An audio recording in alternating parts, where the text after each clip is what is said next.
Hey guys, so this is the anatomical, rather the skeletal structure of the left hand. Alright, of course, the linear axis or the vertical axis, and with this you will have the lateral end and the medial end. Alright, so this video is basically meant for a recap or a revision purpose. It basically will highlight the major important structures, or you can say specific aspects of the skeletal structure of the hand, right? So we shall start off with the carpal bones and move distally, right? So let's talk about the carpal bones first. Obviously there are the 8 carpal bones. All of them are small irregular bones. They are compactly arranged into the wrist joint, and as a result 2 rows would be formed, the proximal and the distal row, right? We have 8 carpal bones in total. You can remember them with the mnemonic: she looks too pretty, try to catch her. As in the scaphoid, which is the boat-shaped structural bone, the scaphoid, lunate, triquetrum, pisiform. Alright, scaphoid, lunate, triquetrum, and pisiform, followed by the trapezium, the trapezoid, capitate, and the hamate. Right? Notice that these bones always they are numerically named from the lateral side to the medial side. Here you have the communication with, or rather the joint with the radius bone and the ulnar bone, right? Out of these 8 bones, the pisiform bone is a sesamoid bone formed from the tendon of the flexor carpi ulnaris, right? Apart from these, specific structures on 4 of them, that is the scaphoid, the pisiform, the trapezium, and the hamate. Let's name them. You have the crest of scaphoid, you have the trough. You can see a small gap here. That's the trough of the trapezium. So the crest of the scaphoid and the trough of the trapezium, followed by the medial bones, that is the hook of the hamate from the distal row and the entire pisiform bone. These structures form the attachment for the flexor retinaculum. The flexor retinaculum is a modification of the deep fascia over the wrist joint. An important structure, obviously the long tendons would pass through the flexor retinaculum, and apart from that the median nerve would go through it. Compression of that specific median nerve results into what we call the carpal tunnel syndrome, the CTS basically.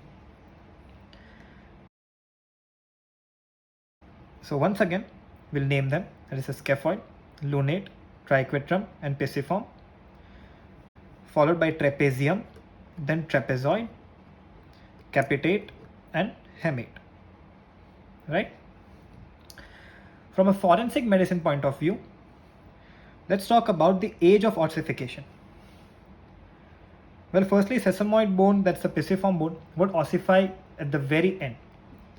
That's pretty much clear. So we'll keep that aside. However, a simple numerical form can be made. Let's see this.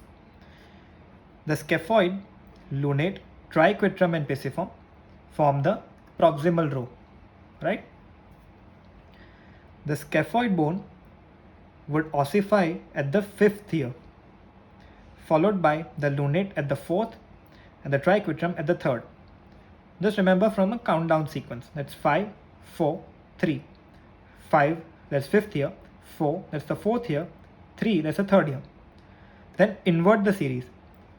Going through the series will end up as 5, 4, 3, 2 and 1. But invert the 2 and 1 into 1 and 2. So you will get 5, 4, 3 and 1 and 2, which accounts for 12. That's the 12th year. So scaphoid on the 5th year, lunate at the 4th year, triquetrum at the 3rd, and pisiform, which is a sesamoid bone, ossifying at the very end at the 12th year. Following the distal row, we have the trapezium, the trapezoid, the capitate and the hamate? Well, firstly, the trapezium and the trapezoid would be having 5 years each. That's the 5th year and the 5th year. And simple mathematical variation, that's the 3 and the 2. That's 3 plus 2 would give you 5. But here's the catch, that capitate and hamate would ossify first. How first? Because the 3 and 2 here in this case are months and not here. So the capitate and the hamate in third month, and the second month. So this was all about the carpal bones, right? Moving distally upwards, we have the metacarpal bones, right? Obviously, we have the 5 metacarpals as the first, second, third, fourth, and fifth, following from the lateral end towards the medial end. The first metacarpal, however, alright, but firstly, what exactly are the 5 metacarpals? They are the short, long bones, right? What makes them unique is that they have one diaphysis, obviously, and also only one epiphysis. In case of the centralized metacarpals, or the second, third, fourth, and fifth, the epiphysis is at the distal end.